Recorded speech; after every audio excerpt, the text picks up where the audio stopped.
Hello, hello, hello. I'm Knits for Sanity, and I am so glad that you have joined me for this Whip and Chat. This is Diamond Painting Whip and Chat number 2. Honestly, it is really no different than my knitting Whip and Chats. It's just I am diamond painting instead of knitting. And therefore, we'll talk more diamond painting stuff with this Whip and Chat versus more knitting things with my knitting Whip and Chats. But I don't plan on repeating everything that goes on. So if you want to tune into both, you'll kind of stay up to date with the whole narrative of what is going on in my life in the middle of nowhere, raising 4 children and crafting the whole time. Speaking of my channel, thinking about it, I've decided that I would like to try and release Whip and Chats twice a week. One for diamond painting and one for knitting. So my plan is that I would like to try and release diamond painting Whip and Chats on Thursdays and knitting Whip and Chats on Mondays. So hopefully Monday and Thursday there will be new Whip and Chats available. It's a little difficult. I have mentioned before that because of where I live, our internet is really, really spotty. And so there's never any guarantee that I'll even be able to upload a video. But hopefully I go into a major town often enough that I'll be able to work this out okay. So that's just a little bit of an update regarding my channel. Now regarding YouTube, I decided a couple days ago that I need to become more social on YouTube because I have been on YouTube for years, but my interaction with YouTubers has been basically non-existent. And as I'm starting to get to know the diamond painting community more, I just sort of completed my first event. I got done with my diamond painting for my first event, but that is still an ongoing thing. And being more involved on the Diamond Art Club VIP page on Facebook. I'm pretty active on Facebook and Instagram. So I've been getting to know the diamond painting community a little bit, and it's just such an amazing group of people. It's a really, really good community that I thought, I don't need to be afraid of commenting on people's videos. I think for some reason, I've always been really, really hesitant to do that. And I'm not entirely sure why, but I have been. So this past several days, I've decided that if I watch a video, I'm going to try and comment on it, or at least get 50% of the videos I watch, I'm commenting. And so I've done quite a bit of commenting recently. And for the most part, it's been really good. And I will say I did watch one live this evening.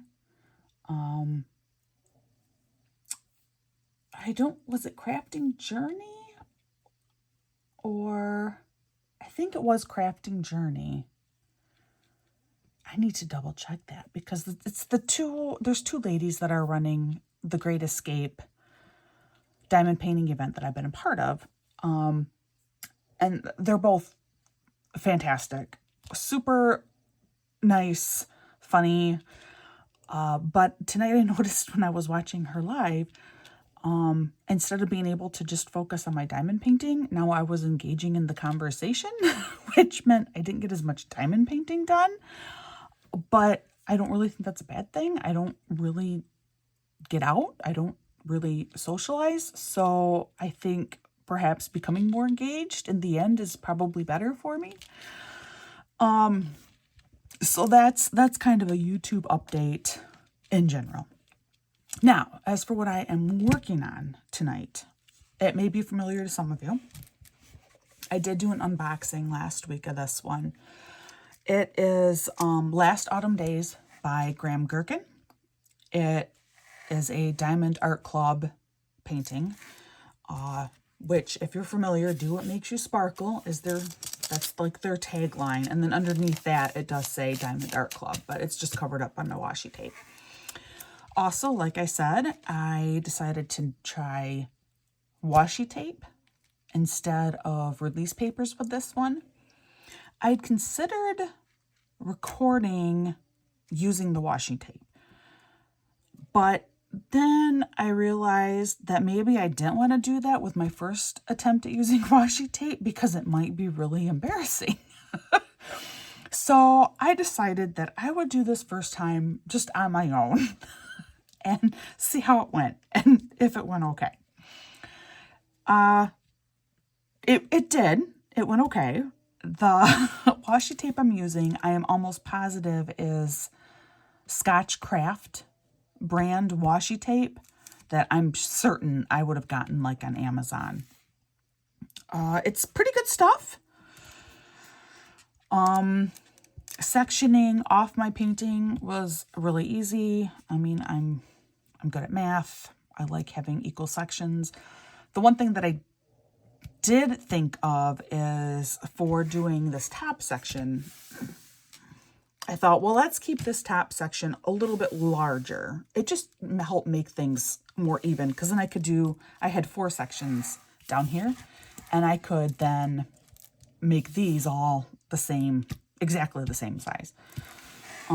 But then also hoping that if I start at the bottom, by the time I get to the top here, hopefully I will be so good at using square drills that I'll just fly through this. So that was kind of my thinking. And I will say that thus far, using square drills has posed no problems for me. My first 3 sections that I did, which were 4. 1, 2, 3, and 4. I used tweezers the whole time. And I placed every single square individually, one by one. And I could position that drill perfectly on my canvas, and it made me feel really good. And I would get done with a section, and for the most part, it's like everything laid perfect, and I felt really good about it. But there was a huge downside, which I'm sure you already know or can definitely guess, and that is it takes forever to place every single drill individually with tweezers, even longer than using a drill pen and placing every single drill individually. So for this section right here, I decided, let's try drill pen. Let's see what happens. Well, I must say the drill pen was a little frustrating for me because you just can't lay it as perfectly with a drill pen, and that really bothered me. But it went faster, and then I dared do a little bit of multi-placing, and I got done with the square considerably faster than the first 4. And then when I was looking at this little section here compared to the rest, I realized that I couldn't actually really see a difference in the end product. And so now I've also done this square and this square, both of these so far today. And again, I look at this and it's like, other than a couple of little tiny nitpicky places, I mean, there really is not any true noticeable difference between the sections where I use tweezers and I put everything down individually, one by one. I had every drill on here perfectly. And the sections that I did multi-placing, I used my drill pen. The final result is actually, I think, probably the same. And I feel like there is a life lesson there, and it's a life lesson that I think I have failed at. And that is that spending too much time on the little stuff and trying to perfect all of the little things is a waste, when quite often when you pull out and actually look at the big picture, the end result is going to be the same. For example, the summer before I started college, I had been a babysitter for a couple of boys for, at that point, several years. And it was probably the very, very last time that, her name was Christy, she brought me home one evening after babysitting. I must not have had a car available. Because they were getting ready to move out of state, and I was getting ready to start college. But she brought me home, and when she dropped me off, we sat in my driveway for a little bit, and she said to me, the one thing that I want to tell you about college is don't stress too much about your grades. I was a phenomenal student, and I had excellent grades, and she knew this about me. And she said, I can promise you, she was a nurse, that I don't know the grades that any of my other fellow nurses got in nursing school. I have no idea, because the grades don't matter. What matters is just that you pass, and then you pass any necessary exams you need in order to do your job. So don't stress too much about the grades. As long as you're passing, it really doesn't matter at the end. And I was wise enough to realize that she was absolutely right. But I'm still, and was still, too much of a perfectionist to be totally comfortable with it. So then my hope was kind of that my first semester I'd get a B in something. Because then if I got like that, bad mark in the beginning, then I would have been a lot more okay with getting a few more B's during the time I was in college. That didn't happen. I got all A's, and then I continued to just keep getting all A's. And it actually wasn't until my second to last semester that I was in true threat of getting an A- in the stupidest class ever. And I mean, by that point, it's just like, no, that is not happening. I am finishing college summa cum. Like, that is what is happening. And that is indeed what happened. I finished college, at least the first time that I went to college. That's a whole different story, with a 4-point. 2 majors, the honors college, 4-point GPA. But guess what? I'm unemployed, and I have had my fair share of some pretty substantial struggles as an adult. And I'm still paying off that student loan debt. I've been out of college for quite a few years now. Actually, I said to my husband this evening, I have had college student loan debt for more than half of my life. And he has too, by the way. That's ridiculous to me. That's just ridiculous. Especially for someone... Well, actually, it's just ridiculous all around. My husband is a hard-working civil servant who hopefully will get the rest of his debt erased because he's a public servant next spring. But, hardworking dude who has chosen to work in the public sector where the pay is substantially less now than what he could make in the private sector. But he really believes in what he's doing, and he's very passionate about his job, and he's doing great things, and he's helping a lot of families and has helped many, just hundreds and hundreds of people, that he doesn't want to leave that. But yeah, he still has tons in student debt. And then there's me, and I have not been able to really maintain a full-time job. I have 4 children. All of them have special needs and have had to require numerous appointments. Nothing has ever been close to our house because we live in the middle of nowhere. So, one doctor's visit typically is most of my day with a child. I'm gone all day. And yet I'm saddled with student loan debt yet to this day. That's a different tangent, kind of. But still, the moral here is why was getting that 4 in college so important to me? I don't really know. So if you're a young person listening to this, don't stress about your grades too much. Instead, just make sure you're passing and you're understanding the content, and that's really all you need to do. There you go. The moral's done. Reminded to me last night and today through diamond painting that sometimes stressing about the small stuff is about the worst thing that you can do for yourself. There you go. All right, now I need a drink.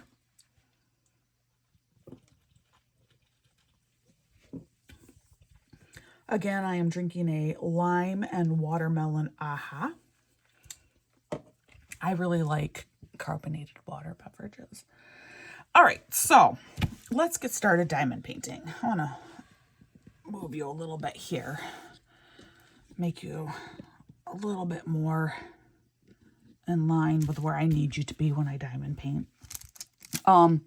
So I did watch a couple of videos. I know for sure. Let's see.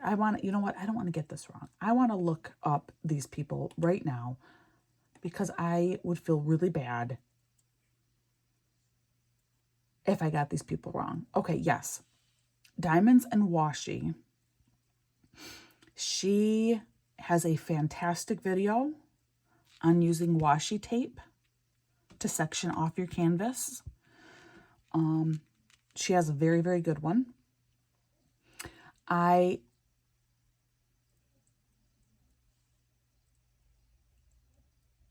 You know what? It may have been...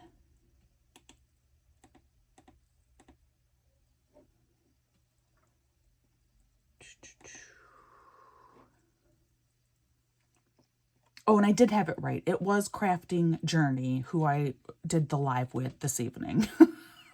I wanted to double check that too right now before I forgot. I believe Mary Making Crafts also has done a washi tape YouTube video. So there are people who have done great videos and I've watched them. And, you know, everyone does it a little bit different. But most of the videos that I saw, they recommend using like one of these, like a ceramic pen. So I thought, oh, I better buy one of those. So I did. I mean, they're cheap on Amazon. This was not expensive. But still, I got this and I'm like, yes, we're going to use this. Yes, let's go. And you know what? I don't like it. I don't like it. I struggle to make sure that I'm getting through the plastic. And then what I find is I tried, you know, I think I make it all the way through the plastic and then I try and slowly take the plastic back, but it turns out I didn't get all the way through it. And so then the plastic, you know, rips in the wrong direction. And so I don't like this. So what I do instead, I will show you what I do instead.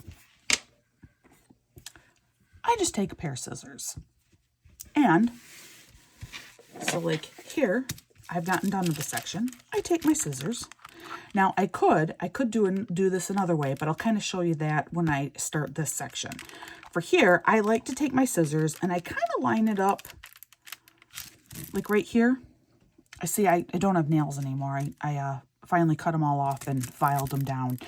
But they grow back real quick. I've always had really good strong nails. I don't know why. It's just a weird thing with me. And I never ever do them either. That's the other crazy thing. I don't have the time for that and I don't have the talent. And certainly not the money to go out and have it done. Anyway, I take my scissors and I kind of line it up right in between my last and second to last row of diamonds here, of drills. And that's where I cut. And I'll tell you why I do that in a second. So just cut it through. All right, the reason why I cut it there is because I leave a little bit of extra room with my washi tape. So like half of that row above my last row is exposed. And I do that so that when I put the film up, I have plenty of room to lay down this last row. That's why I do it like that. But then that means I got this little line of sticky that's exposed. So by cutting my film a little bit further down, that keeps that sticky section completely covered yet. That's why I do it with scissors. To start a new section, what I do, I lift it up, I take my scissors, and I only cut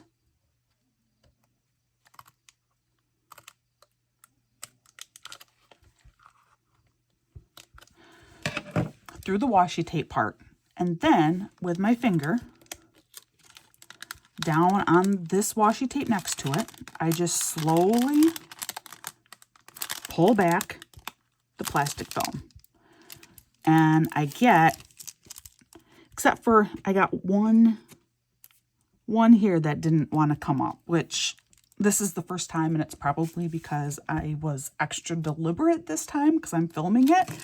So I do have one teeny tiny little square here that still has some washi tape on it. I'm not too worried about it. I'll just get that with this section. That's what I'll do. So I don't even use scissors to cut it all the way up because I found that with putting my finger here and tearing it, it tears really, really straight, really well, and I don't pose any risk of accidentally nicking any part of my canvas. So that is what I have been doing. And I like it. I like this method, and so I think I will continue.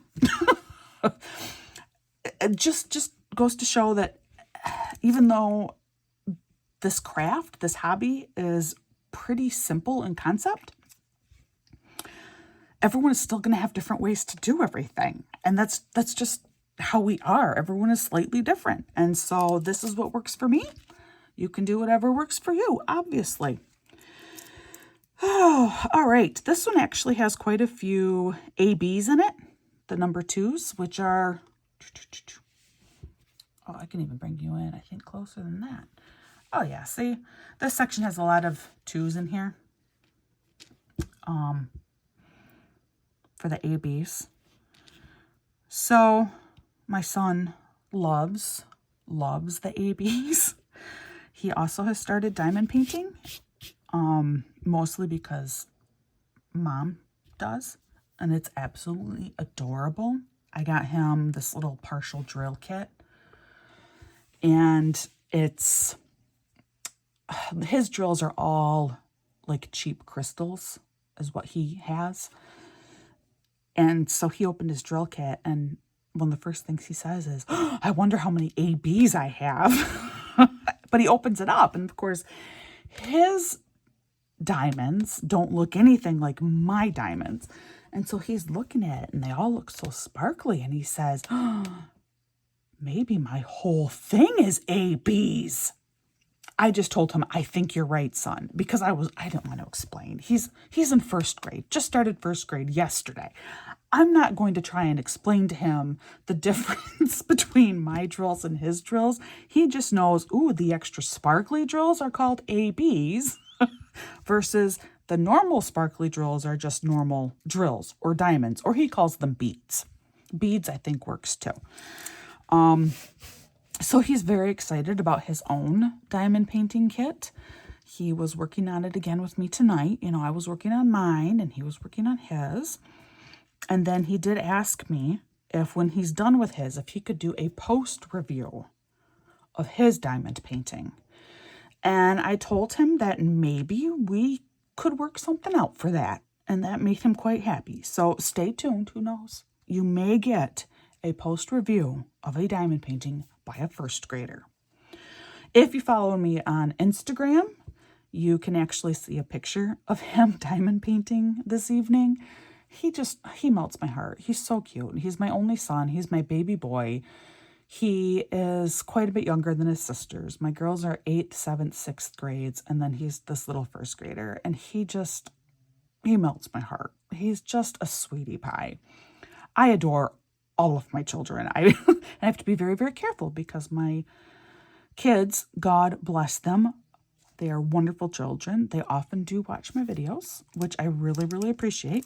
So kids, if you're watching this, you need to know Mama loves all of you passionately and equally, okay?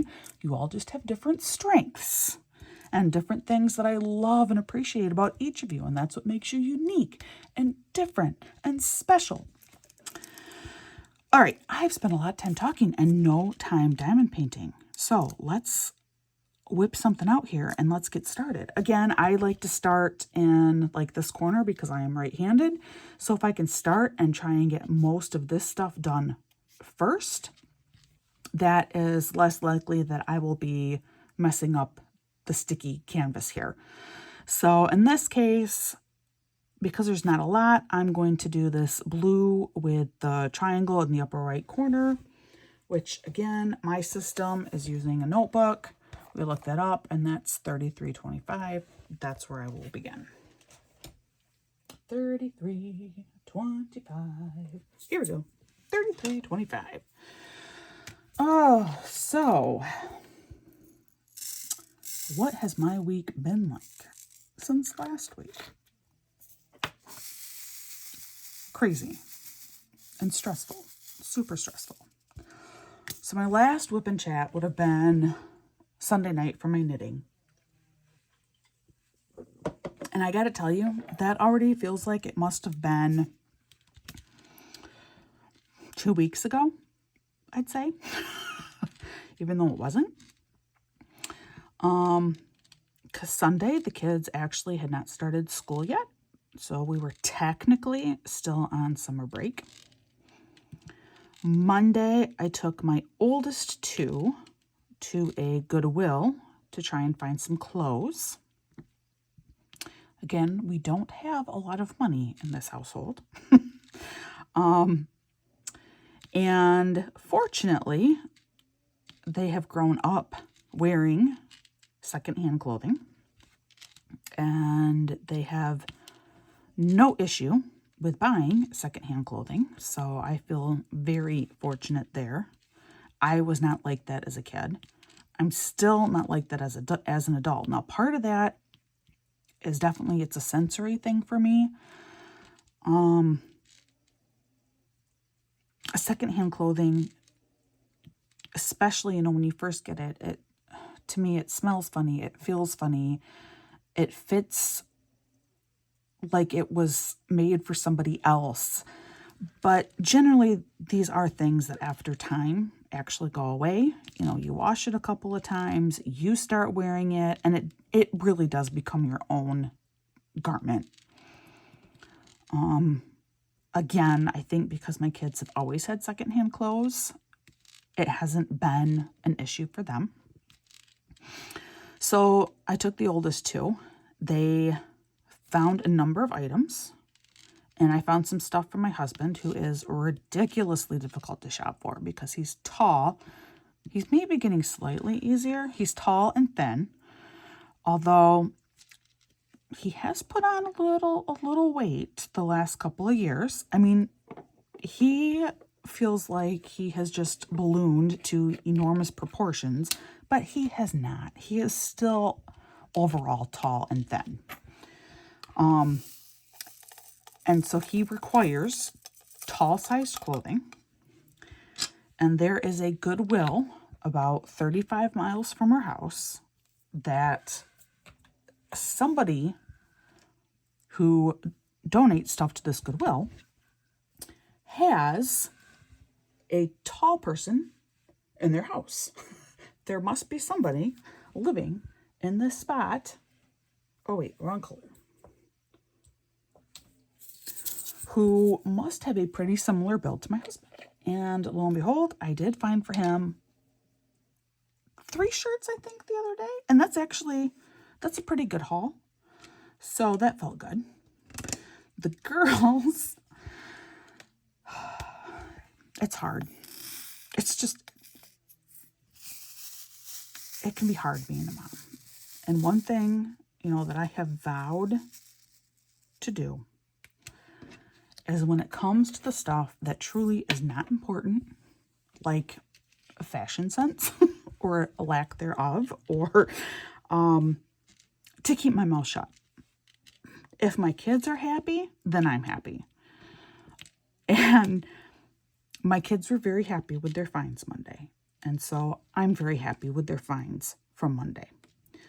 And I also have to acknowledge that, styles change.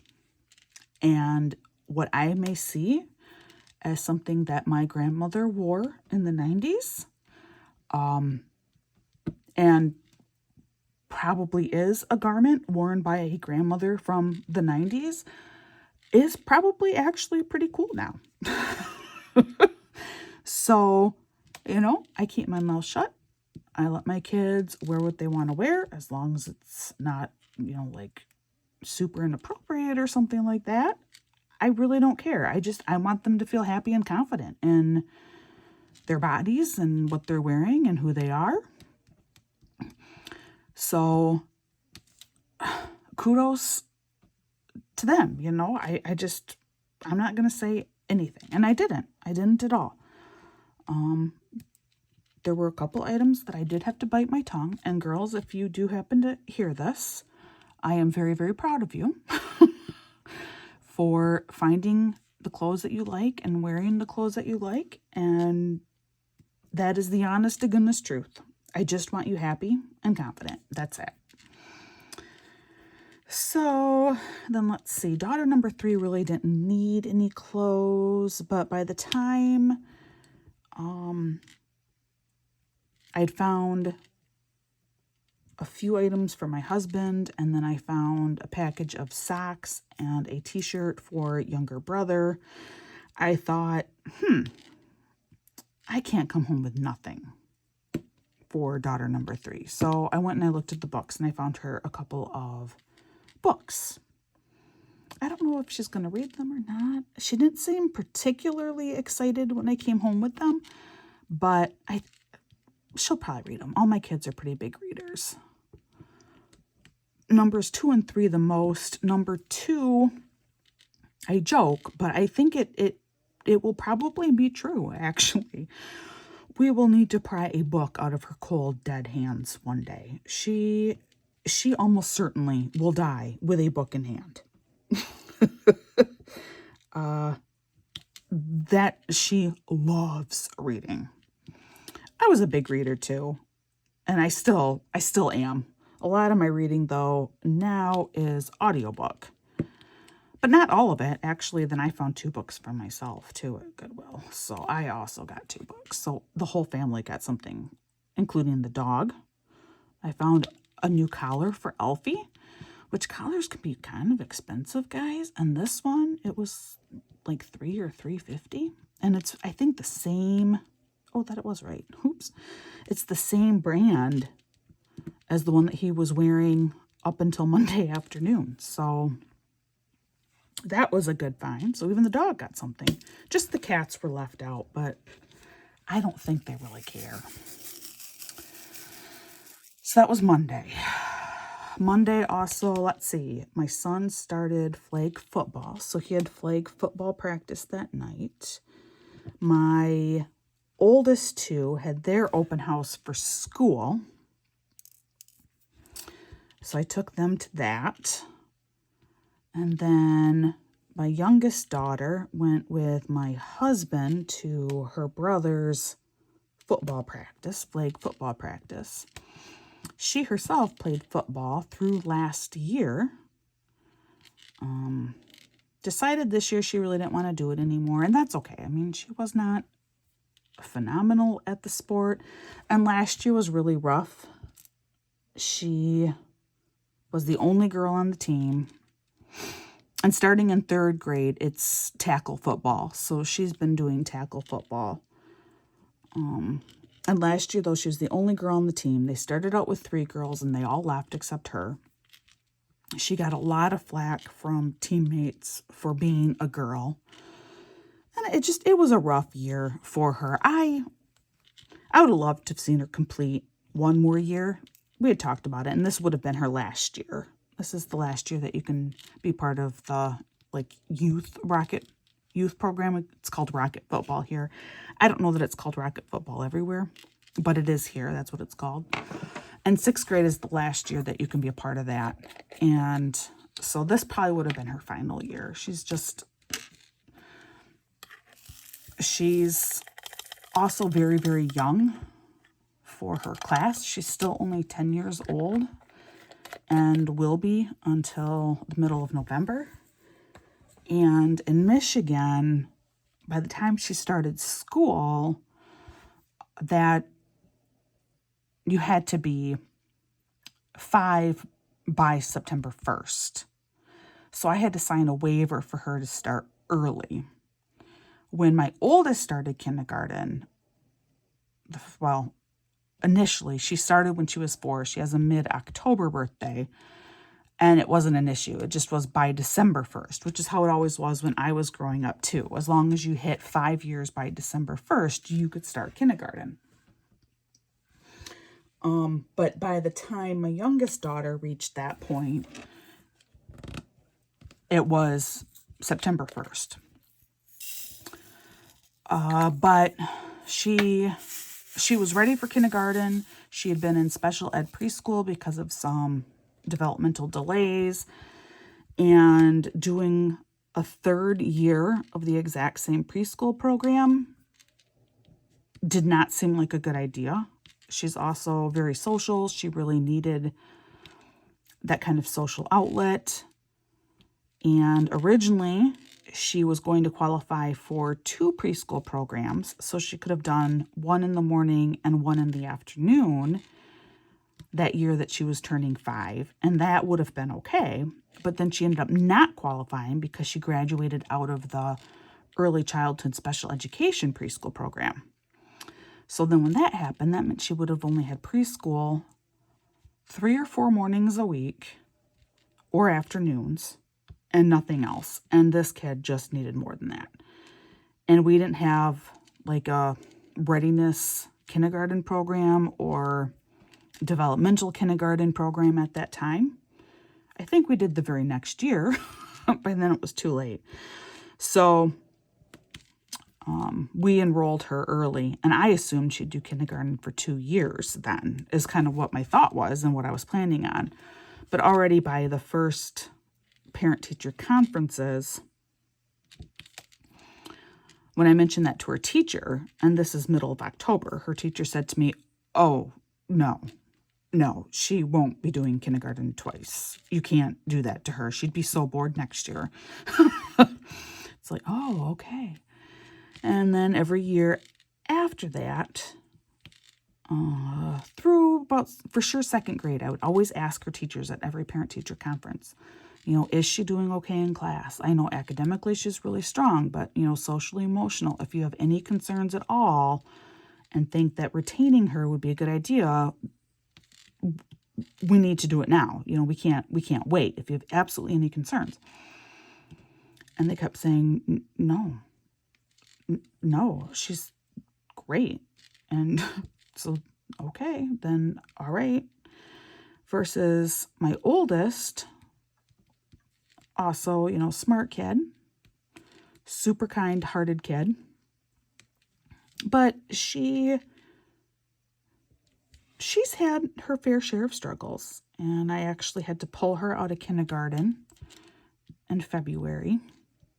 And I homeschooled her for the next 2 years. And during that time, we worked on finding a psychologist and a psychiatrist for her. We got her started on some much-needed medication. And then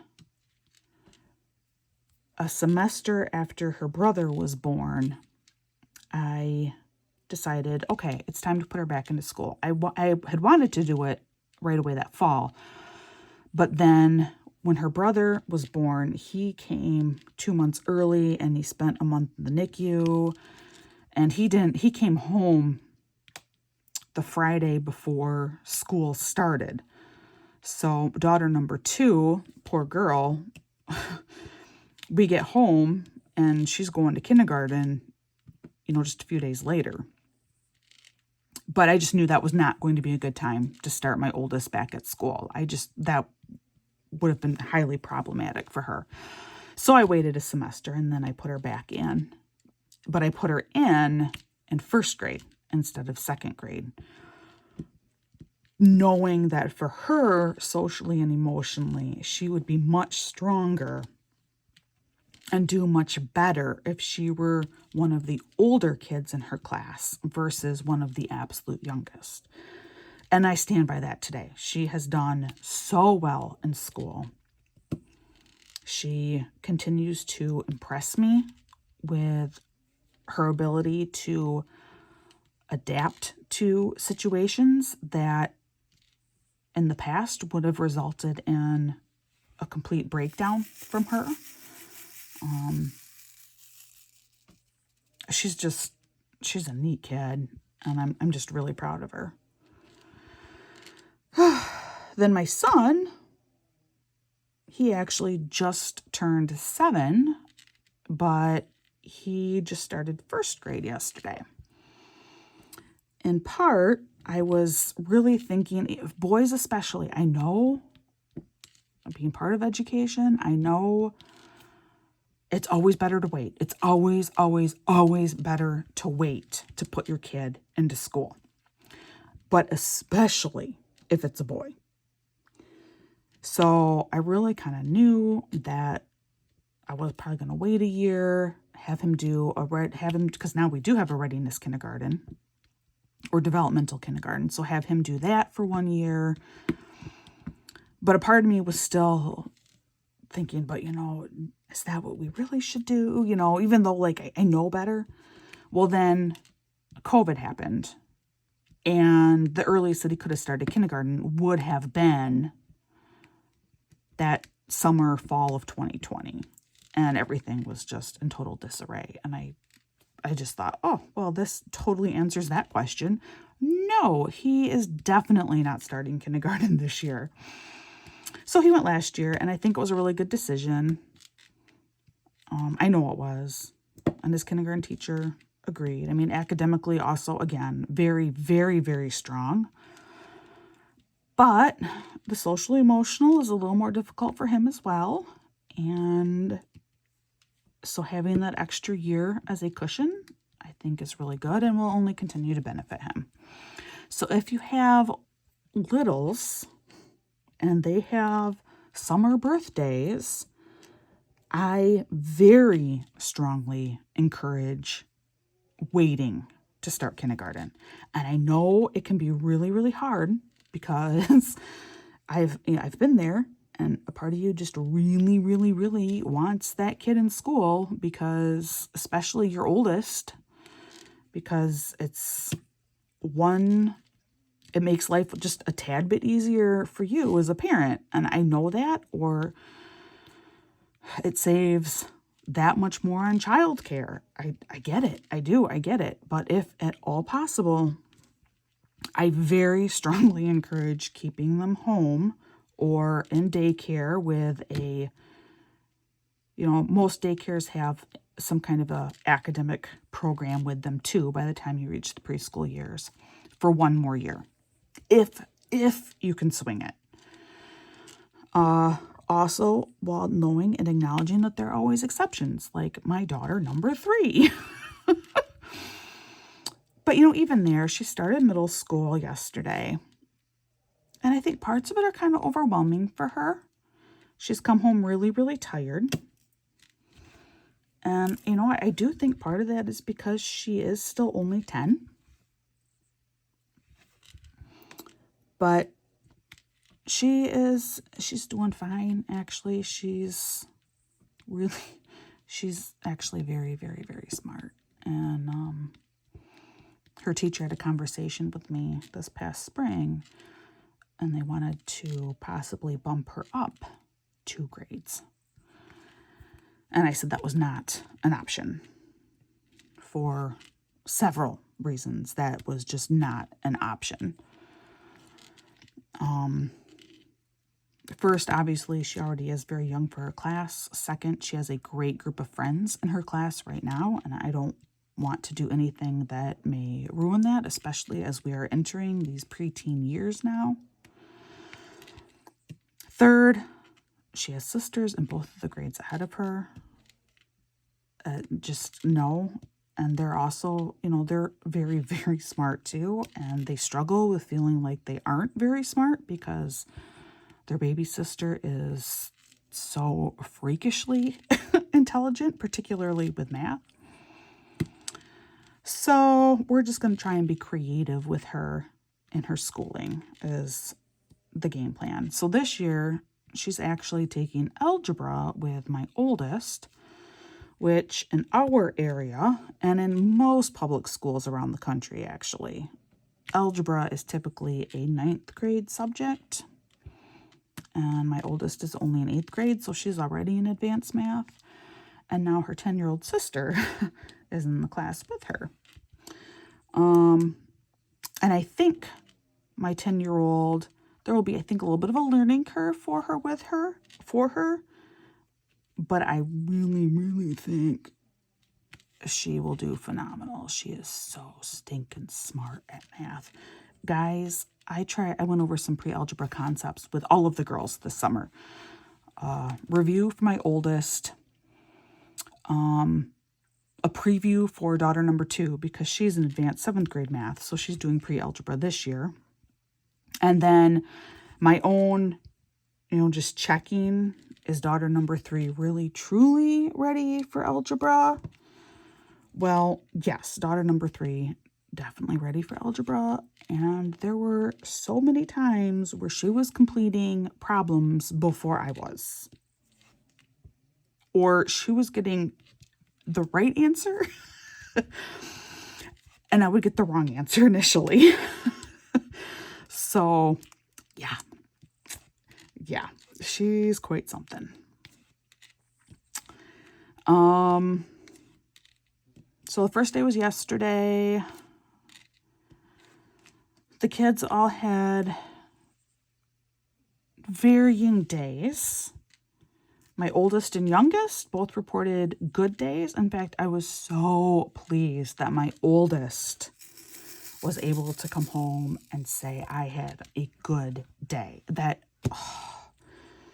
If you knew my kid and if you knew the journey she has been through, you would be as happy as what I am. I am just so happy for her. I am just so happy. And today, she still seemed really positive about everything.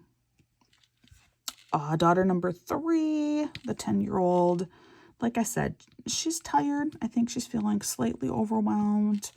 But it wasn't a bad day yesterday. It wasn't a bad day today.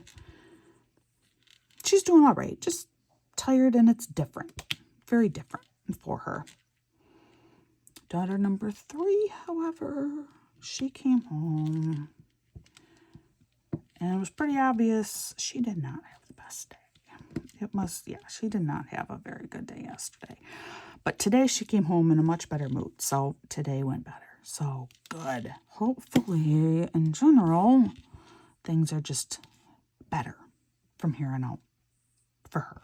I hope things are good for all of them, actually, obviously. Yesterday, we also finally got our brand new washer and dryer. So we have not had a working dryer since I don't even know when. It's been a long time. During the winter, we had to hang clothes in the house to dry.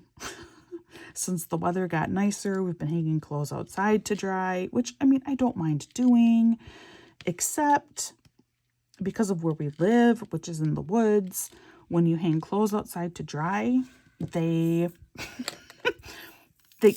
kind of get dirty again.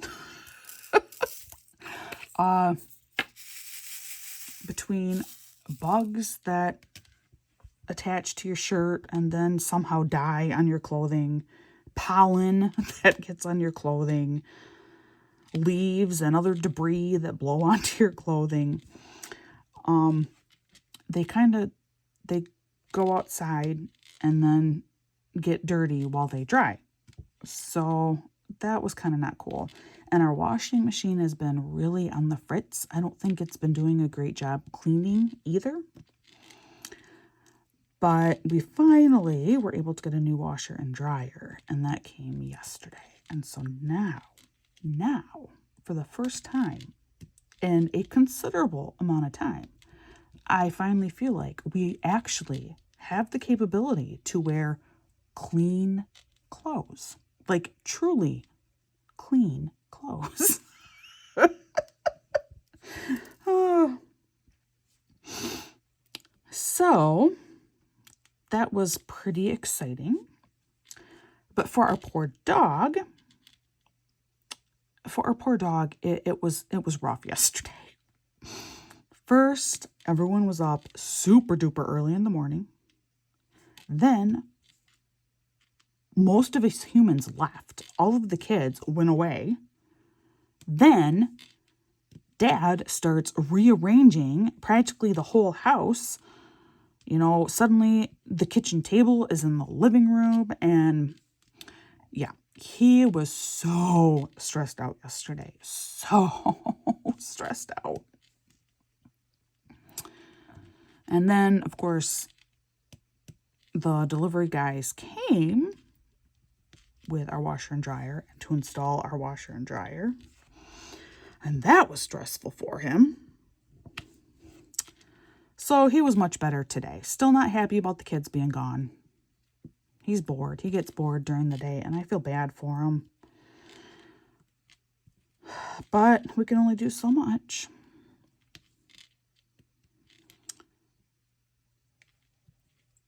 So today, pretty quiet. I've had a headache for several days, a sinus headache.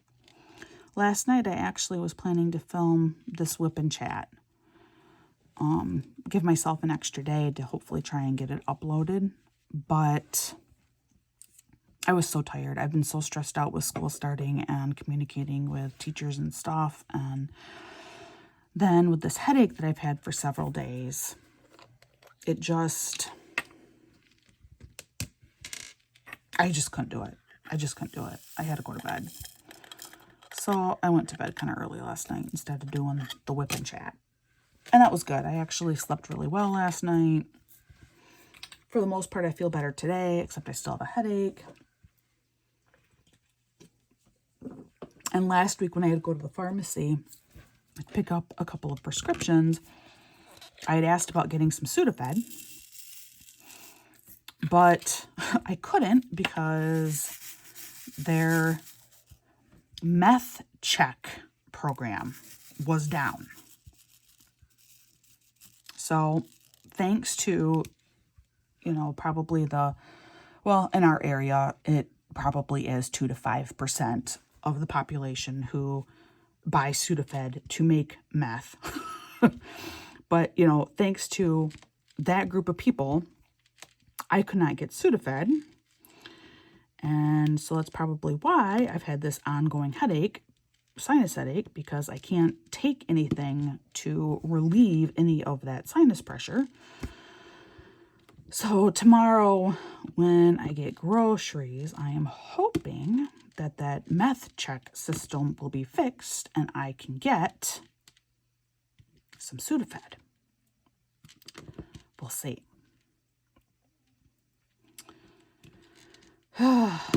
Yes, where I live, there are a number of meth, not labs, meth, trailers, maybe?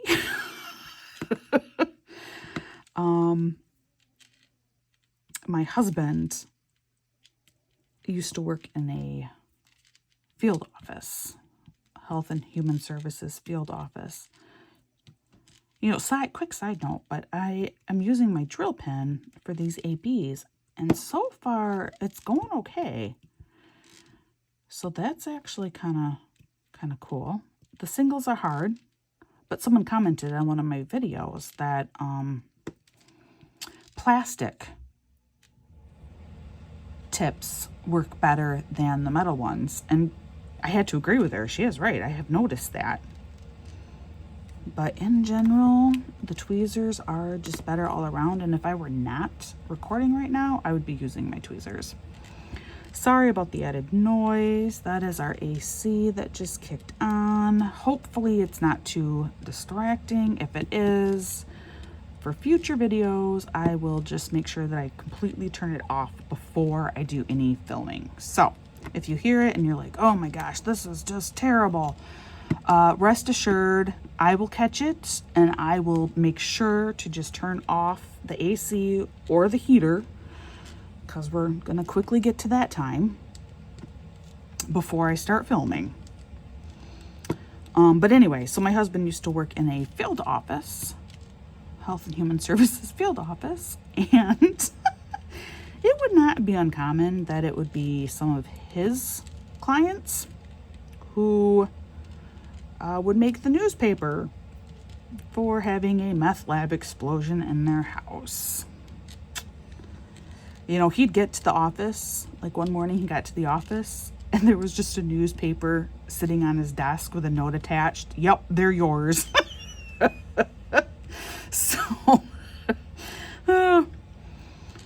that's life in the middle of nowhere. You know, along that note, I feel like I should offer a PSA right now. Don't feed the bears, all right?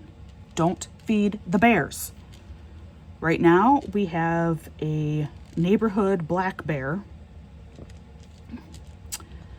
I've only seen him once, but he's been in our area all summer, and he doesn't appear to be moving on or going anywhere else. So I think he thinks he's going to take up residency here, which is fine. I mean, he's totally entitled to be here. It's not a problem. The problem, though, is people who think that feeding this black bear is a good idea. That's the problem. It's not a good idea, people. It is so not a good idea. And on a community Facebook group, they were talking about all of the black bears that we do have in our area right now. And there are several that we have around here.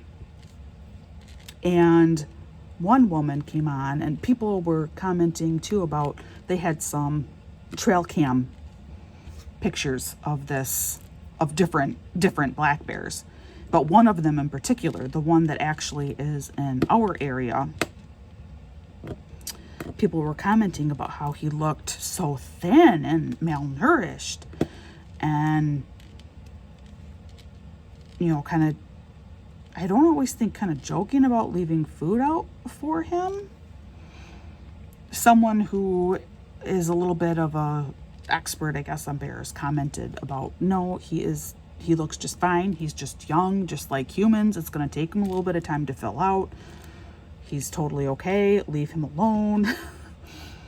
But then one other woman posted a story that I read and I just had to laugh because it is so this area in the middle of nowhere, about the importance for why we don't want to feed the bears.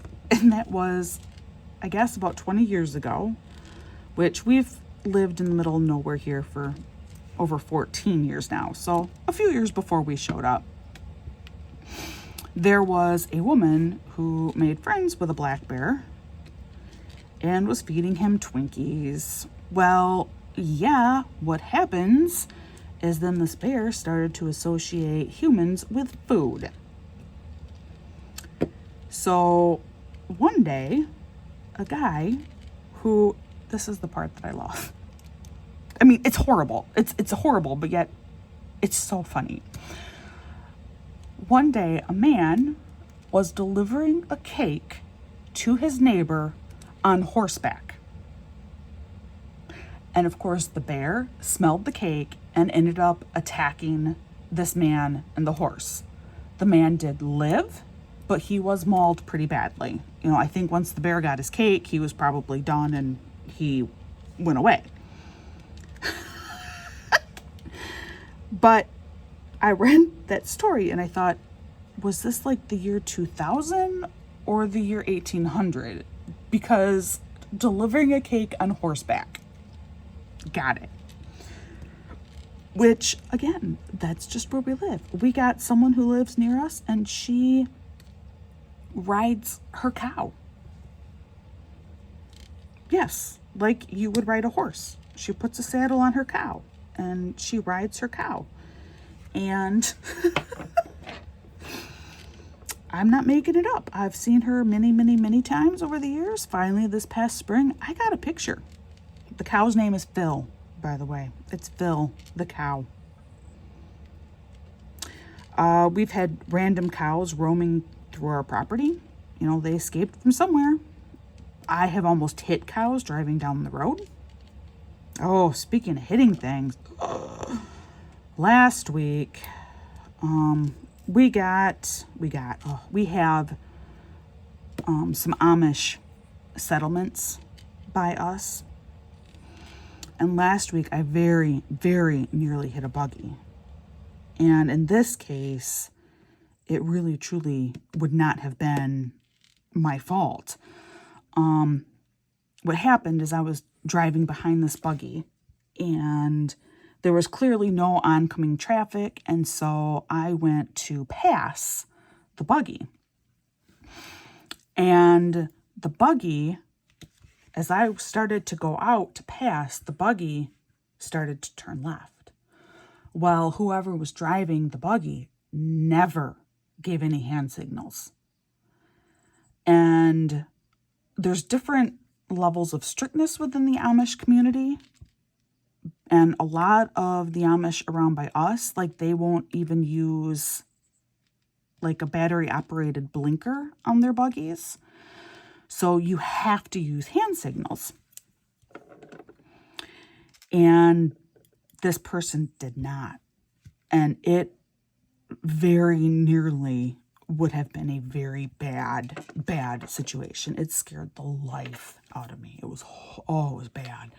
Fortunately, the horse got a little spooked, but not so spooked that it went like crazy, which is sometimes what happens with horses. They get spooked and then they really go kind of haywire. But spooked just enough that it turned back in toward its lane and everything was okay. But I mean, it was enough of an incident that I am contemplating writing a letter to the elder of the community explaining what happened and just strongly encouraging, you know, will you please remind everyone in your community that you have to use hand signals. Otherwise, as a driver, I don't know for sure what you're doing. I assumed this person was going to keep going straight.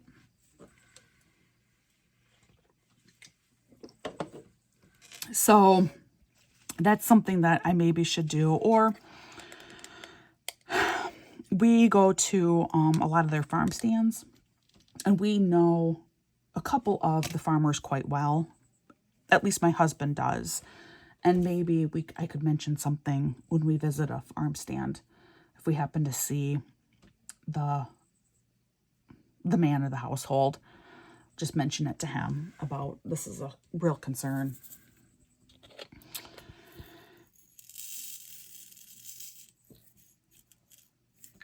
Well, let's see. How are we doing here? But that just gives you kind of an idea about where I live.